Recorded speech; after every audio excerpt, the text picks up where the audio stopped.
This reading is for Cancer. This reading is for Cancer. Now, before we even start this reading, I'm just going to say I'm sorry. My nose is a bit stuffed up. I have lots of dogs in my house. Lots of dogs. And I just got a new puppy, and I'm allergic to her. But, you know, sometimes we get the dog we need, not the dog we want. So, I am going to sound a little bit like I have a cold when I don't. But that's okay. We'll get through this together. So this reading is for Cancer. And you have the King of Swords in the upright. You're standing up for yourself in a relationship. You finally said, that's enough. I am not going to do this anymore. I am not going to be with somebody that's so controlling. I'm going to speak my mind and I'm going to speak up. No, you didn't talk to anybody else about this. You're just saying, you know what, enough's enough. This is my life, and I want to live it differently than I have. And in this relationship, it just, for the longest time, it's felt like it's always been one-sided in your relationship. It's always felt like you didn't exist, and if you did exist, it was only to cook meals or clean the house or pay bills, or, you know, it didn't feel like you were getting, you didn't feel like a team player. You felt like the one that was supposed to do everything, whether male, whether female. You know, it just felt like you were the one that's supposed to do everything. Give me one more card, please, Wilbur. Oh, I got 3 more cards. So you got the 10 of Wands in the upright. You've got the Queen of Wands in the upright. And you have the 9 of Swords in the upright. And I will be using the romance cards. So for the King of Swords, you know, that's it. You're cutting off people. You're saying that's enough. I've had enough. You know, all the, you know, this is your relationship. And you're just tired of the way that things are going right now for you. You're tired of feeling like you don't exist in the relationship. It's always about the other person. And you honestly deserve love. You deserve to be loved. You are lovable. Some of you may be married. And this is even harder on you because you really want, you know, to have a good relationship and a good marriage. But you're finding more and more and more it's starting to just feel like you're the one that's doing everything. You know, it's for some of you out there, it's like you go to work and you make money, you come home, you don't go out with the guys or the girls, and you know, you come home, you're a productive member in your family, you come home, there's no meal cooked for you, and the other person's been home all day and has done nothing. The house is a mess, they're still in their pajamas, they're yapping away on the phone, nothing has been left for you, you've worked your butt off, you've worked your fingers to the bone, and it's like, whoa, wait a minute, why am I doing all of this? You know, I shouldn't be doing all of this. They should be doing some of it too. You're doing a lot of thinking and meditating. You know, is this what I want for the rest of my life? Especially if you're in a committed relationship, whether you're living together or whether you're married. You're wondering, as you're planning your life out, is this what I truly want? Is this what I'm going to be looking at for the next 20 years? You know, you want to tell your friends what your ideas are, your thoughts, or see what they're going through too. But you know that if loose lips just sink ships, you know if you turn around and said anything to your friends, this a couple of your friends would be right after your husband or right after your wife in a heartbeat, thinking that there's a ripple there and that they can get their way in. And some of you would be like, some of them would be like, oh my God, you got to leave that person and make it too easy for you. You just want solid advice. and you know you're not going to get solid advice out of any of the B's you hang around with, or the D's you hang around with. You know you're not going to get any solid advice. So this is something that you're really going to have to think about yourself and what you want to do for you, not for anybody else, but for you. And sometimes you're looking at this person and you're thinking, this person is so good looking. I've never had somebody so good looking in my life before, And it's sad and it's shallow to think this, but some of you are only into the relationship, are staying because the person is so good looking. You may have to expand your ideas and your thoughts. You have to look at it from a different perspective. Try to be your own best friend and try to look at it from a different point of view to receive the best advice that you could receive. Ask Spirit, ask God, even maybe a pastor, if they can help you decide what is good for you. But you think also that once you decide, if you decide to leave, that you're going to have a lot of your family members, or you're going to have a lot of his family members, yours, his, theirs, say, what happened? You guys haven't been married that long, or you guys haven't been together that long. Oh yeah, it's the 7-year itch, oh yeah, don't worry about it, blah, blah, blah.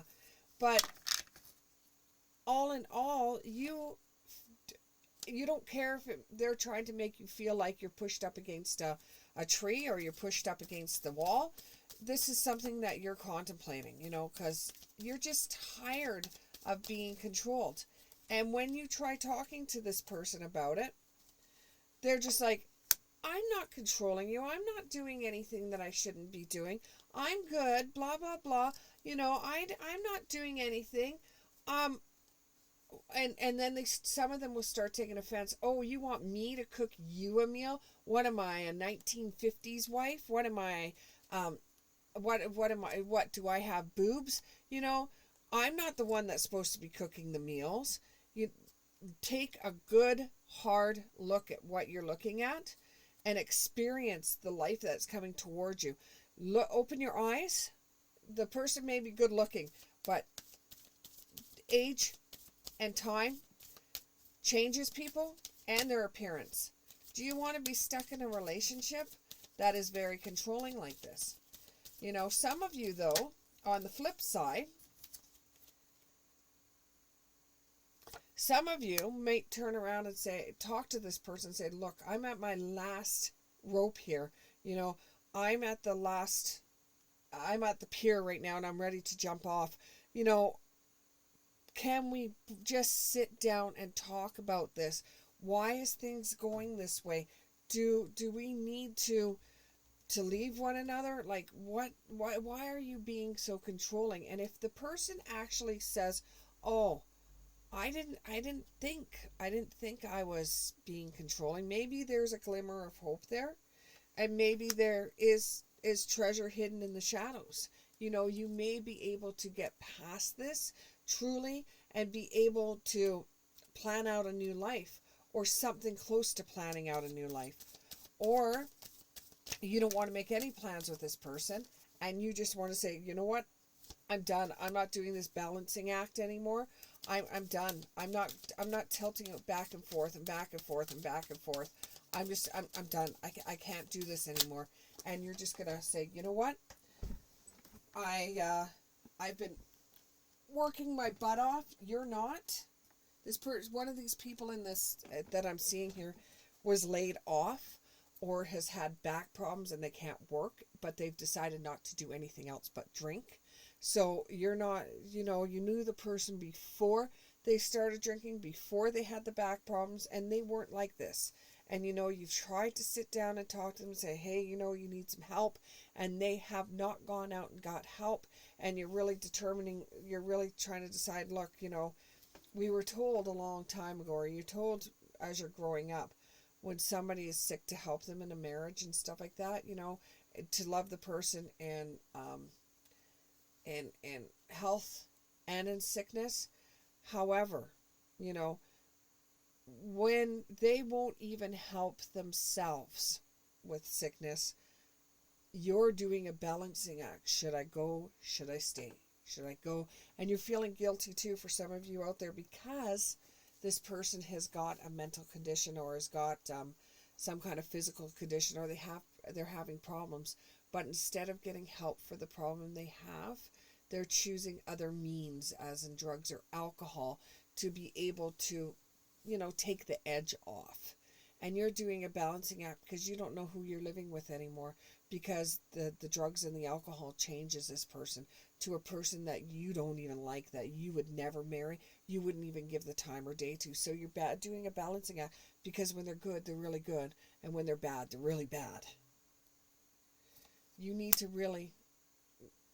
to rest and renew yourself. But if you're always living on edge, or doing the balancing act, when are you going to get the rest that you need? When you never know what's going to happen from one minute to the next. And some of you out there are pretty scared because you have kids with this person, and you don't know what's going to happen next. But this is their father, and he's pretty good to them, or this is their mother, and she's really good to them. What do? Where do you go? You need to plan things out, because the only way you're going to get through this is plan out everything, right down to what it would look like if you were single. What would it look like, if you're, you can't get past this, no matter how many times you tell this person, look, I will help you. Let's go to the doctor. Let's try to fix this, and they still don't want to fix it. You can't. You could bring a horse down to a lake to get him to drink, but you can't force the horse to drink. You could get somebody help, but unless they want to help themselves, there's nothing more you could do. And you might have to look beyond the horizon and feel, what am I going to do? What am I going to do? Where am I going to go? I don't even exist in this relationship. And some of you, this person has said some real nasty things to you while they're drinking or they're drugging. And all I have to say is, would you let anybody else in this world call you the things that this person is calling you? And if the next morning they turn around, they say, oh, I'm so sorry. You're getting kind of sick of it, and you haven't really talked to anybody about it, but you're really thinking, and it's resonating with you, that you're going to have to do something. Some of you do decide that, you know what, I am going to let faith take over, and you make a plan, and you do decide to leave. It's going to make you feel like you're accomplishing something. Once you leave and you're settling down, you're going to feel better being able to do things on your own, even though it's harder, but it's going to be better, okay? Even though you're doing everything right now that you would be doing on your own, it's still going to be better for you, because then you don't have to deal with her, or you don't have to deal with him. You can only help somebody. You can't keep on helping them and helping them and helping them and helping them. You've done enough. You've tried everything in your power to help this person, and they still do not want to move forward. You have asked God for help. You have asked Spirit for help, and still you haven't seen any changes in this person. This person has their own journey that they have to go forward on as well. And you still have a life to live. And this person is bringing you down. You can't live a life like this. And, do you want your kids to be with somebody that would treat them the way that you're getting treated? And you've got to remember, your wife, your husband, your boyfriend, your girlfriend, whatever it is not themselves. They are somebody else when they're drinking and they're doing drugs. They're not themselves. So are you willing and able to deal with who they become? It's almost like you're married to two people.